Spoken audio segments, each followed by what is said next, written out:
Assalamualaikum warahmatullahi wabarakatuh. Jadi ikhlas itu beribadah karena Allah saja, bukan karena manusia. Meninggalkan ibadah karena takut dilihat orang, itu berarti tidak karena Allah lagi, tapi karena manusia. Puncaknya ikhlas justru mengikhlaskan rasa ikhlas. Mengikhlaskan rasa ikhlas itu hati-hati. Orang yang merasa sudah ikhlas, perasaanmu bahwa kamu sudah ikhlas, itu bisa saja menggelincirkanmu jadi ujub atau takabur. Ini saya ambil dari Syekh Yusuf Al-Qaradawi. Syekh Yusuf Al-Qaradawi dalam kitab beliau Fit Thoriq Ilallah, An-Niyah wal Ikhlas. Buahnya ikhlas itu antara lain jiwamu tenang. Kalau kamu fokusnya hanya Allah saja, yakinlah bahwa Allah tidak mungkin mengecewakanmu. Beda dengan yang lain. Kalau orientasimu Allah saja, jiwamu pasti tenang. Kalau jiwamu tenang, rohanimu kuat, mentalmu tangguh, tidak mudah terpengaruh. Kalau kamu rohanimu kuat, jiwamu tenang, istiqomah jadi mudah. Ini 2 minggu yang lalu kita membahas istiqomah ya. Berarti di antara tipsnya untuk bisa istiqomah apa? Ikhlaslah. Orang itu sulit istiqomah biasanya ketika ada motif lain dari kebaikan yang dilakukan. Misalnya kalian istiqomah sholat duha misalnya, terus niatnya, kata guru saya Pak, sholat duha itu sekian hari, sekian puluh hari, nanti mesti ada rezeki datang tidak disangka-sangka, min haitsu la yahtasib. Oh, terus kalian istiqomah berbulan-bulan duha. Kamu tunggu mana ini rezeki yang min haitsu la yahtasib ini kok tidak muncul-muncul. Akhirnya terus kamu jadi males lagi, istiqomahnya putus-putus. Coba kemarin lillahi ta'ala saja lebih aman, lebih mudah istiqomah. Jadi memudahkanmu istiqomah itu ikhlas. Maka kebaikan apapun, ayo dinawaitui lillahi ta'ala. Lebih nyaman untuk jiwa kita, lebih mudah untuk kita istiqomah. Kemudian ikhlas itu bisa membuat yang mubah tadi jadi ibadah. Makan itu, kalau kita nawaitu lillahi ta'ala, biar saya kuat beribadah ya, yang semula mubah dia jadi ibadah. Kamu jogging pagi-pagi, jalan kaki, biar apa? Biar sehat Pak. Kalau saya sehat nanti saya ibadahku tambah berkualitas, tambah bangun malam kuat, tambah. Ini yang semula mubah saja dia bisa bernilai ibadah. Kamu ngopi itu kan mubah saja. Nah, kalau kamu bisa ngatur niatnya, saya ngopi ini biar kuat melek Pak. Kalau kuat melek, saya bisa tahajudnya, bisa tidak terganggu oleh ngantuk, bisa. Loh, niatnya ibadah. Bukan nonton sepak bolanya, tapi ibadahnya. Jadi yang mubah bisa jadi ibadah. Kalau ditempeli ikhlas, lillahi ta'ala, untuk kepentingannya Allah, ujungnya tetap Allah saja. Kemudian bahkan keinginanmu untuk ikhlas, nawaitu ikhlas itu sudah ada pahalanya sebelum dilakukan, bahkan sebelum tuntas pun sudah ada keutamaannya, ada pahala-pahala dari Allah. Niat baik saja itu kan sudah pahala. Ya niat yang baik itu kan ya niat lillahi ta'ala. Jadi sebelum dijalankan kebaikan itu masih dalam bentuk niat saja untuk Allah, itu sudah pahala, apalagi sudah dijalankan. Kemudian tentu saja ikhlas itu membuahkan pertolongan dan perlindungan Allah. Kalau ini sisi vertikal, Sisi horizontalnya apa? Membuat kita kuat, teguh saat ada kesulitan. Jadi makanya orang itu yang orientasinya Allah saja, kesulitan apapun tidak membuat dia gelisah. Nah itu seperti munajatnya Nabi waktu beliau dikejar-kejar di Taif, dilempari batu itu kan. Beliau bilang, in lam takun wadiban alayya fala ubali.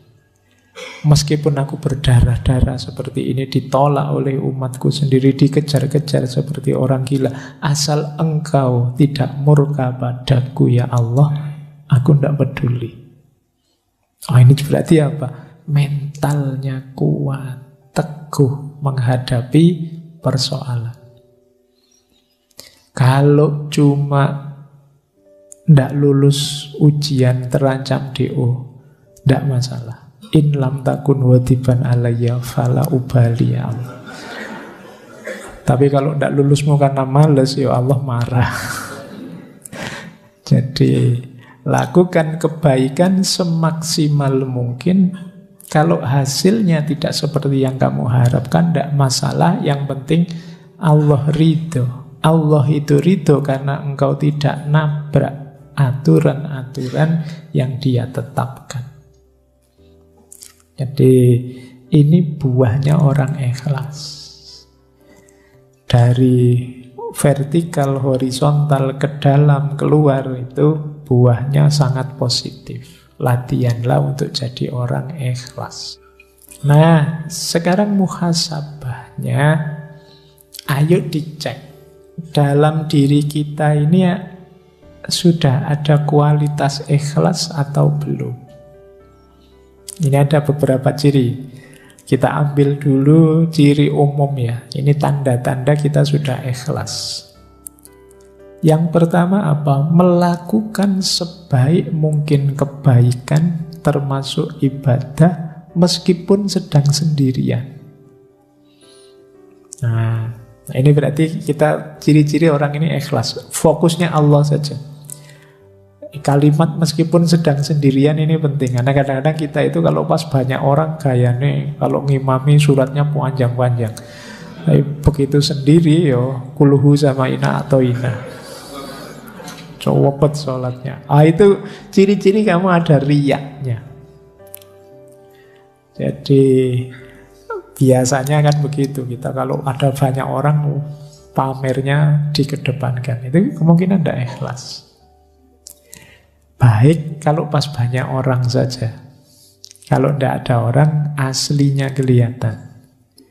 Ini ciri-ciri belum ikhlas. Tidak lillahi ta'ala, masih karena orang. Yang kedua, masih mau mendengarkan nasihat atau petunjuk.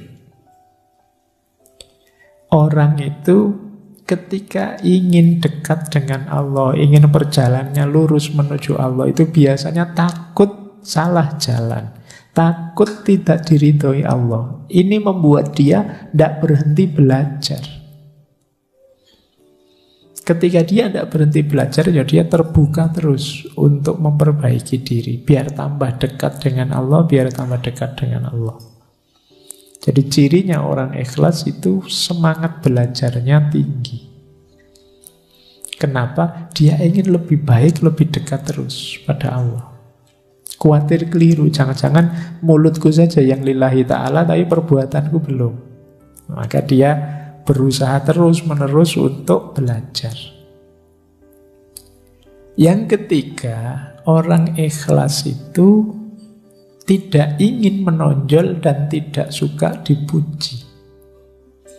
Ini mungkin mirip kita ya, cuma dibuang tidaknya. Kita kan ingin selalu menonjol, ingin selalu unggul. Kalau dicueki kita marah-marah. Jadi kalau ada yang muji senang. Nah ini kemungkinan ya kebaikan yang kita lakukan karena orang. Kan sekarang kita melakukan apapun kan kita posting itu kan, kita foto, kita posting biar orang tahu. Itu kalau tidak ada yang jempoli, tidak ada yang muji, tidak ada yang kita mungkin sedih sekarang. Kok sudah posting 1 hari lebih loh ya, ini kok yang jempoli cuma 2 misalnya.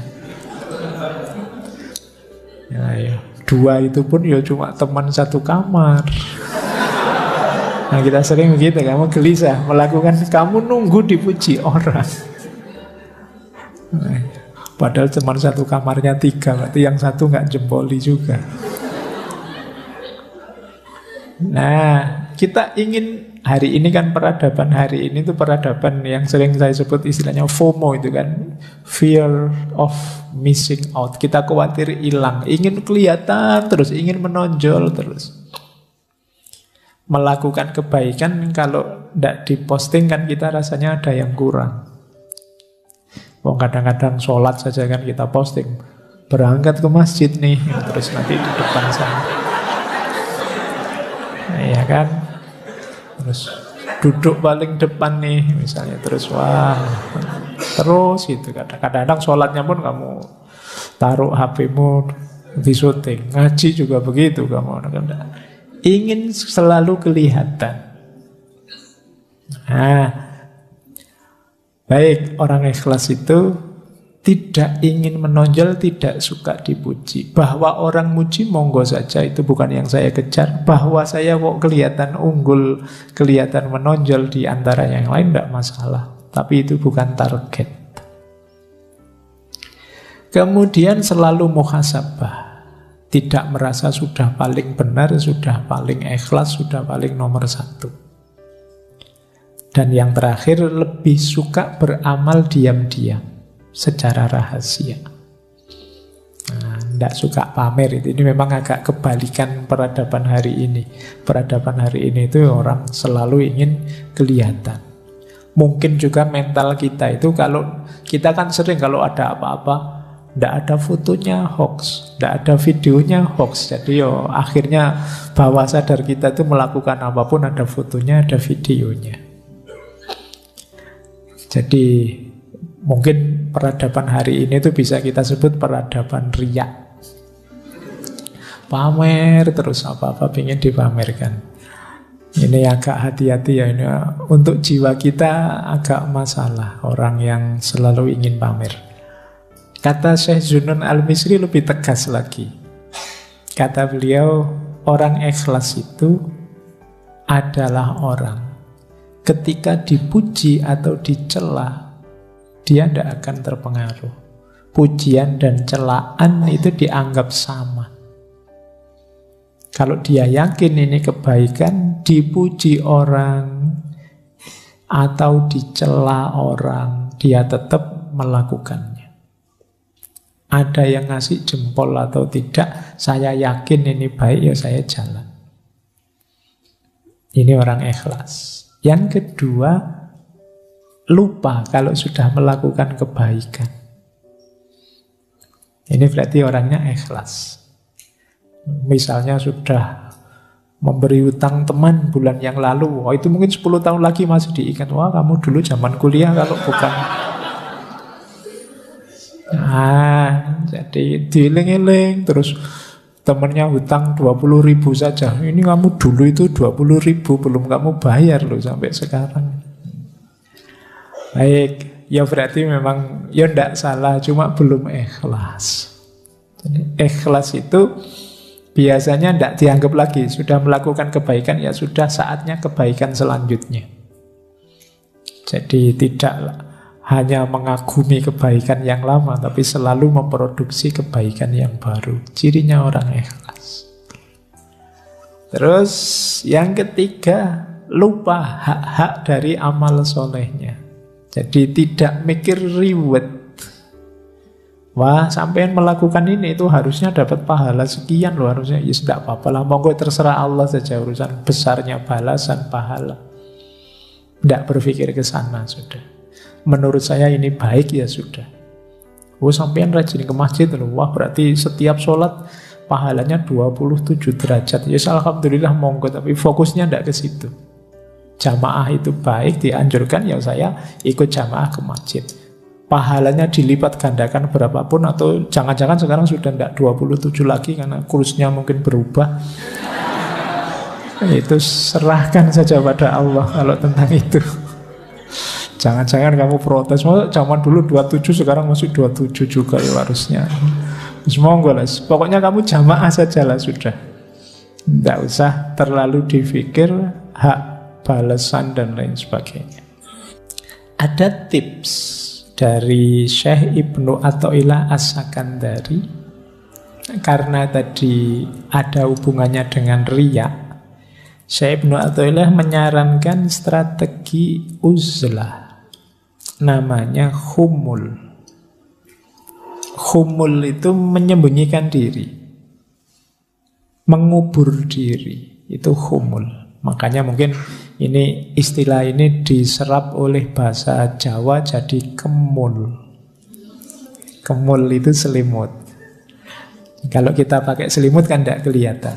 Kata saya Ibnu Athaillah, itfan wujudaka fi ardil khumuli, fama nabata mimma lam yudfan lam yatimmu nata ijuhu.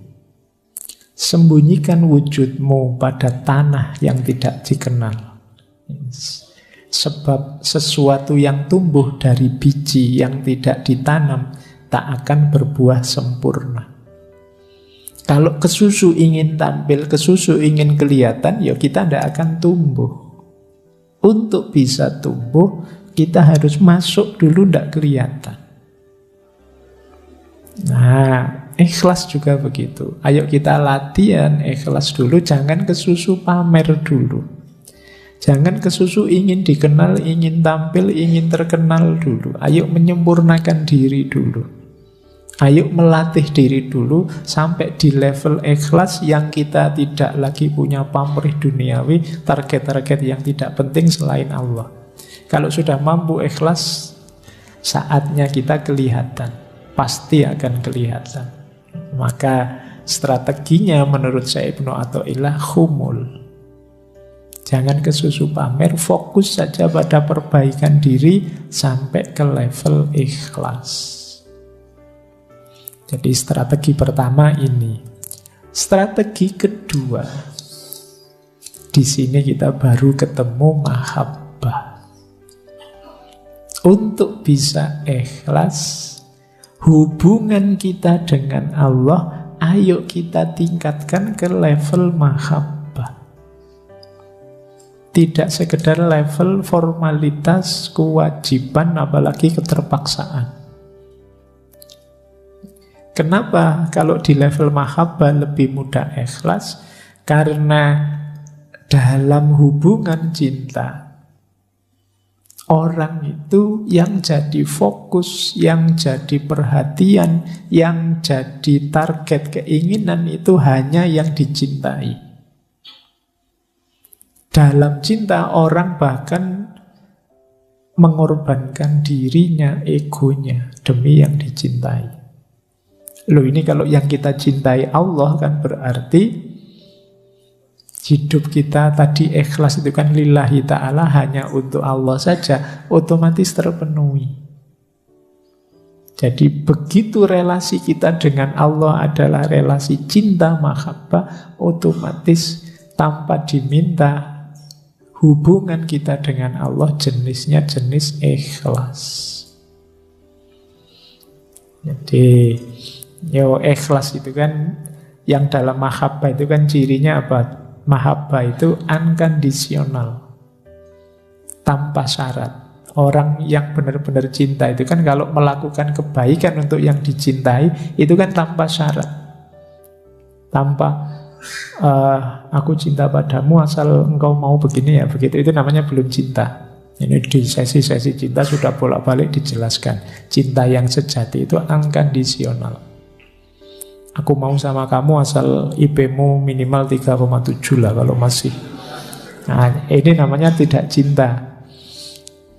Aku mau asal gajimu sekian, ini namanya kondisional. Kalau cinta itu unconditional. Jadi sama Allah juga begitu, tidak pakai tawar-menawar.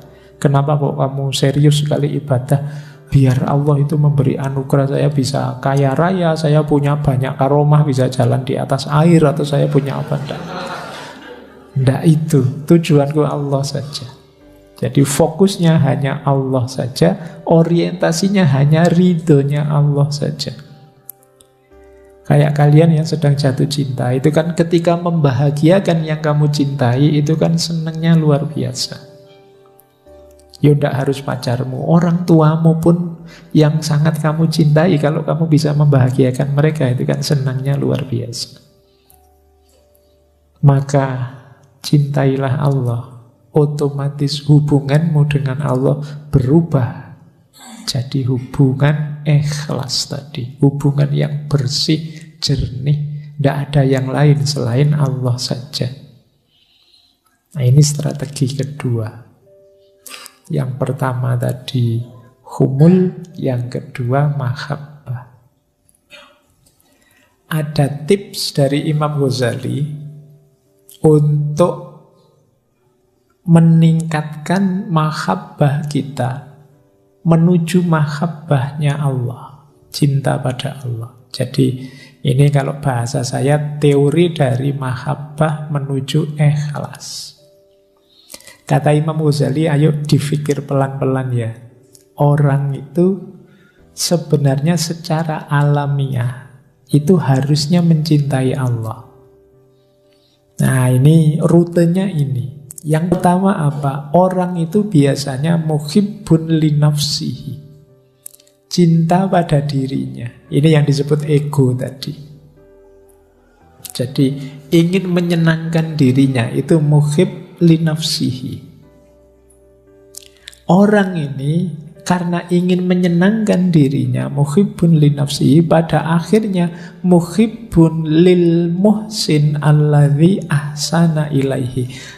Dia juga sebagai efeknya apa? Cinta pada orang yang berbuat baik kepadanya. Orang yang menyenangkan dia, membahagiakan dia. Nah, ini secara natural begitu. Orang itu secara alami cinta pada dirinya, berarti sebenarnya dia juga cinta pada orang lain yang membahagiakan dirinya. Nah, itu muhsin alladzi ahsana ilaihi. Berarti apa? Sebenarnya kita itu punya fitrah al-muhib lil muhsin. Kita itu sebenarnya cinta pada orang baik. Jadi karena orang baiklah yang punya kemungkinan berbuat baik padaku. Siapapun itu orang baiknya. Nah, kalau naik lagi satu level, sebenarnya dari orang baik. Kenapa sih kok kita cinta pada orang baik? Karena dalam diri orang baik ada kebaikan. Berarti apa? Sebenarnya kita itu mencintai kebaikan. Kalau kita mencintai kebaikan, kalau kita berpikir lagi lebih dalam, sebenarnya ada Sang Maha Baik, yaitu Allah. Jadi semua tadi pada ujungnya, kalau kita mau merenung agak dalam, sebenarnya cinta kita itu harusnya sudah tumbuh pada Allah. Hanya saja selama ini kita tidak pernah merenung sedalam itu. Nah, ini nanti bagian yang harus kalian ulang.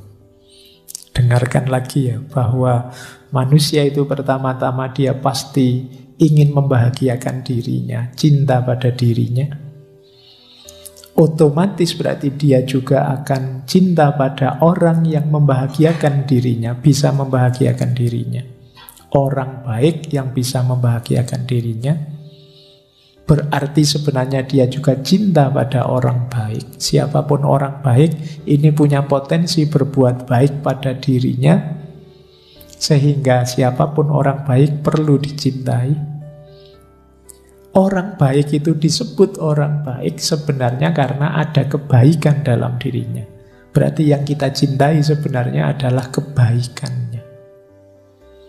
Kalau kita cinta pada kebaikan, jangan lupa ada Sang Maha Baik, yaitu Allah. Jadi puncaknya cinta itu harusnya Allah.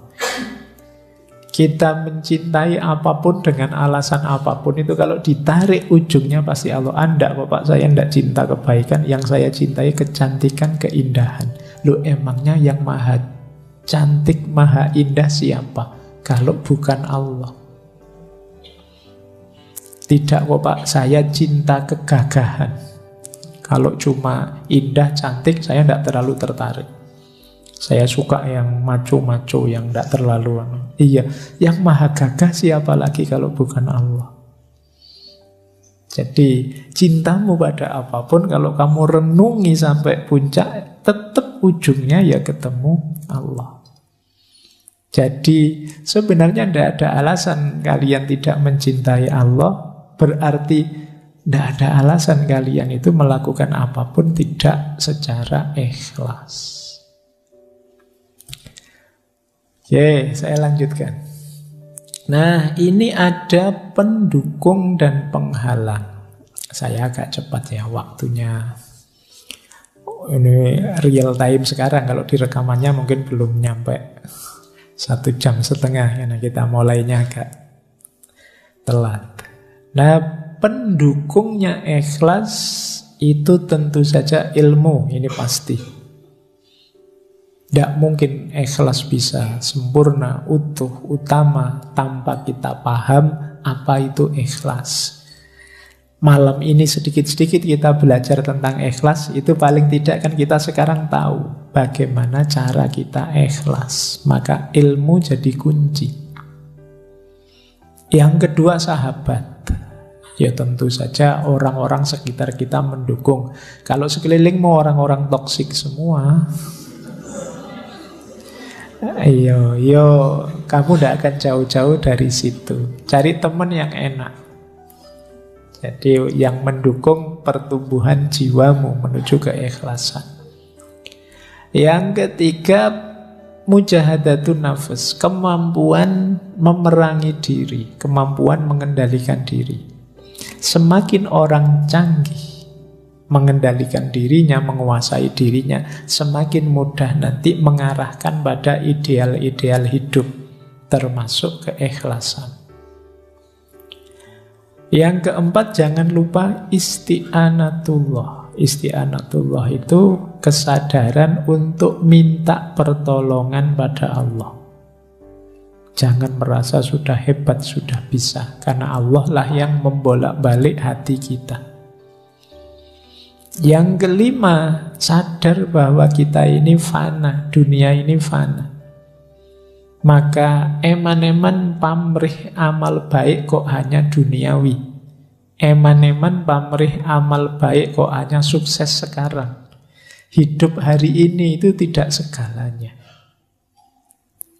Jadi yang lebih hakiki besok, setelah hidup hari ini. Nah, kesadaran ini akan memudahkan kita untuk ikhlas. Penghalangnya ikhlas tentu saja ada riya. Tadi dijelaskan ujub, merasa sombong, merasa besar, takabur, sombong, hasud. Selama masih ada kedengkian pada siapapun, sulit kalian ikhlas. Karena orang hasud itu targetnya bukan Allah, tapi hancurnya orang yang dia benci. Jadi, ini hati-hati karena hasud itu kalian ingin orang yang kalian benci hancur, kalian tidak sadar sebenarnya engkau sendirilah yang hancur. Karena kedengkianmu, kedengkian itu merusak dirimu. Makanya di surat Al-Falaq itu secara khusus kita diminta berdoa, berlindung dari orang-orang yang hasud. Wa min syarri hasidin idza hasad. Karena orang hasud itu bisa melakukan apapun yang merusak, bahkan merusak dirinya sendiri tidak masalah, asal orang yang dia hasuti juga rusak. Nah, ini merusak keikhlasan. Peradaban hari ini kan antara lain diwarnai follower dan hater. Nah, boleh kamu tidak suka, boleh kamu tidak cocok, tidak setuju dengan sesuatu, tapi semoga tidak nyampe pada level hasud ini. Kebencianmu membuat cita-cita hidupmu hanya kehancuran yang kamu benci. Dan yang terakhir, munafik. Munafik ini orang yang Yo, antara ideal dan realitasnya ndak nyambung. Tentu saja ndak mungkin bisa ikhlas orang yang munafik. Jadi ini pendukung dan penghalangnya. Nah, riya adalah bukti kita belum ikhlas. Nanti di kitab-kitab tentang ikhlas selalu dikaitkan dengan riya. Riya ini antitesisnya. Orang yang belum ikhlas berarti dia masih riya. Cirinya 4, kata Sayyidina Ali. Yang pertama apa? Males kalau sendirian, rajin jika banyak orang, tambah rajin kalau dipuji, males kalau sudah dicela, dikritik. Nah, ini kalian coba ya introspeksi ya. Kebaikan apa yang sudah kalian lakukan selama ini, ada ciri itu enggak? Kalau sendirian ogah-ogahan, begitu banyak orang kelihatan rajin. Kalau sholat sendiri 2 menit, kalau ngimami orang banyak bisa 8-10 menit. Nah, itu alamat ada unsur pamernya. Tambah rajin kalau dipuji, wah sampean kalau ngimami suaranya indah sekali. Wah besok tambah panjang suratnya. Males kalau sudah dicela. Begitu dikritik, besok disuruh ngimami, yang lain sajalah, saya ada kekurangannya. Nah, itu coba hati-hati dengan riya. Itu penghalang besar dari ikhlas. Ada uraian bagus dari Syekh Izzuddin Abdus Salam. Ini saya agak cepat. Tentang mengapa kok kita itu mudah riya. Kata Syekh Izzuddin, nafsu kita itu punya kesadaran bahwa semua manusia, apakah itu orang baik, orang tukang maksiat, atau raja, itu kan menghormati, memuji, senang dengan orang soleh. Bahkan mereka rela mengorbankan harta dan jiwa demi mengabdi pada orang-orang soleh. Menyadari hal ini, hawa nafsu kita terus mendorong kita pura-pura jadi orang soleh. Biar dicintai, biar dihormati, biar diberi status tinggi oleh orang-orang. Jadi ini nafsu. Jadi dengan kata lain, biar perkataan kita didengar, perintah kita dipatuhi, kesalahan kita dimaafkan, kita tidak dimusuhi, kita tidak disakiti, ayo pura-pura jadi orang soleh. Akhirnya kita tidak ikhlas lagi. Wah enak ya kelihatan jadi ustadz itu, followernya banyak, nanti butuh apa-apa followernya yang menyediakan. Nanti kalau dikritik yang lain yang jawab, dia tidak usah ngapa-ngapain. Kalau dia kemana-mana diajak foto, disalami, wah saya tak gaya kayak gitulah misalnya. Jadi kita riya itu sebenarnya karena dorongan nafsu. Kita melihat fasilitas, kita melihat status, kita melihat kenikmatan orang-orang soleh. Terus kita ingin niru luarnya saja biar kita dianggap soleh. Nah ini kata Syekh Izzuddin, sumbernya riya itu. Kenapa sih kalau pas ngimami orang banyak kita terus suratnya panjang, biar kita dianggap orang yang hafalannya banyak, kita dianggap orang yang hafid yang luar biasa dan seterusnya. Nah ya lagi-lagi tetap ikhlas hendak itu dalam batin. Ini untuk kita sendiri ya, jangan dipakai nembak orang. Dan kita itu kan sering kalau dapat gini-gini kita pakai nembak orang lain. Oke, nah ini saya bacakan cepat. Kita sering terjebak di sini. Termasuk riya adalah pertama apa? Agar kita tidak dicela orang. Antara lain apa? Ini termasuk riya kata Syekh Izzuddin. Pura-pura di depan karena takut dipandang rendah. Wah, ini saya harus duduk paling depan ini biar dianggap santri yang paling rajin misalnya. Kalau niatnya itu riya. Jadi atau bersedekah karena takut dianggap pelit. Berperilaku seperti orang soleh karena khawatir dianggap orang biasa. Wah saya sotakonya tak beri yang banyak biar dianggap dermawan. Nah ini karena takut dianggap pelit. Termasuk riya, kata Syekh Izzuddin, tidak berani bertanya karena takut dianggap bodoh.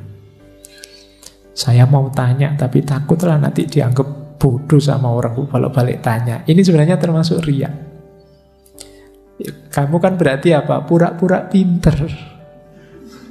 Padahal yo pingin tanya, wong ndak ngerti, disuruh tanya diam saja. Ini jenis riak juga.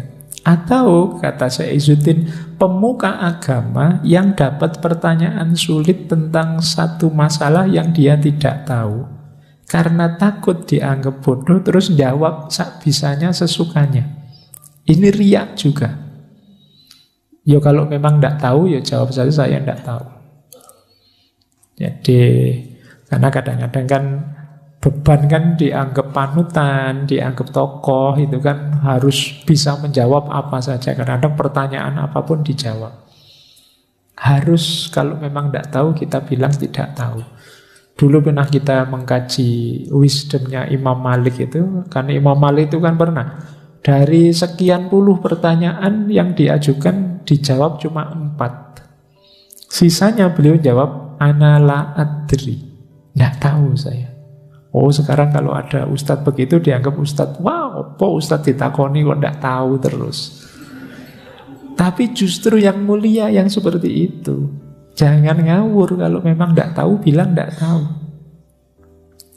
Atau karena takut dianggap ilmunya sedikit terus ngarang-ngarang kalau ngomong. Sudah meriwayatkan nulis kitab apa, ngerti temennya males baca buku, oh saya sudah baca buku ini, padahal ya nggak pernah.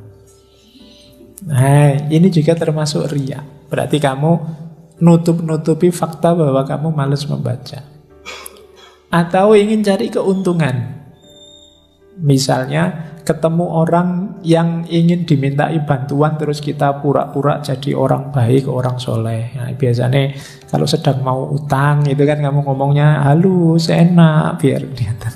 Nah, ini jenis riya. Oh, aslinya kamu tidak ramah, tapi kalau ada perlunya jadi ramah sekali.